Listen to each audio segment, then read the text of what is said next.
Matapos mawala ng halos 2 linggo, natagpuang patay ang isang 20 taong gulang na ama. Ang mga kaanak niya naghihinagpis, naghihinanakit din sa mga otoridad na tila hindi raw sila nasabihan sa mga detalye ng kaso.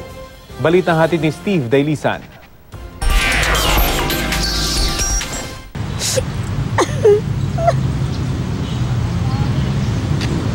Noong 1 linggo lang, umiiyak si Nanay Rosario na umaapela para mahanap na ang anak niyang si Renzo Lopez. Natagpuan na si Renzo, pero bangkay na nang makita sa gilid ng Quirino Highway, Barangay 179, North Caloocan, natagpuan ng katawan.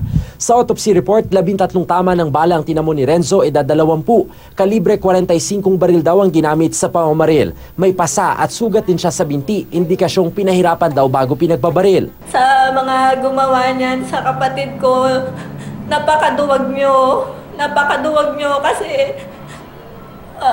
mag-isa lang yun, kinuha nyo pa, nilayo nyo pa sa amin, tinadtad na nila, parang pinaglaruan na nila yung kapatid ko. Sana makonsensya kayo. Hindi malinaw kung ano ang motibo sa pagpatay. Hindi naman daw sangkot sa droga si Renzo. Wala rin sa listahan ng mga sumuko sa barangay kaugnay sa droga. Nagtatrabaho yun ng maayos, nag-aalaga ng anak niya. Gabi ng March 14, dinukot umano at isinakay sa isang van ng mga armadong lalaki si Renzo sa tapat ng car wash na ito sa Batasan Road, Quezon City. March 16, pinuntahan ng pamilya Lopez itong Barogo Police Station pero wala silang nakuhang impormasyon sa mga pulis. Yun pala, March 15 pa nangyari yung insidente ng pamamaril kay Renzo. May record ang SOCO pero hindi ito nakatala sa blotter ng police station na ito. Wala ring opisyal na otorisadong magbigay ng panayam sa ngayon. Naghihinanakit ang pamilya Lopez lalo't wala pa ring malinaw na suspect sa kaso. Nagagalit ako pero hindi ako makaiyak ng gusto ngayon. Hindi ako makasigaw ng gusto ngayon dahil ang tagal kong hinanap nandun lang pala. Imposible na. Hindi nila alam dahil naghahanap kami.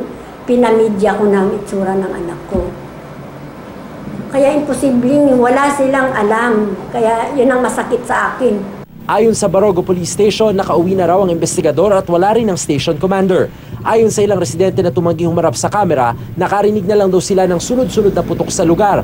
Daanan ng mga sasakyan pero madilim daw kasi ang bahaging ito ng Quirino Highway. Kung sino man yung gumawa sa iyo, iparamdam mo sa amin, ituro mo sa batas kung sino man na may gawa sa iyo na mabigyan ka namin ng hustisya.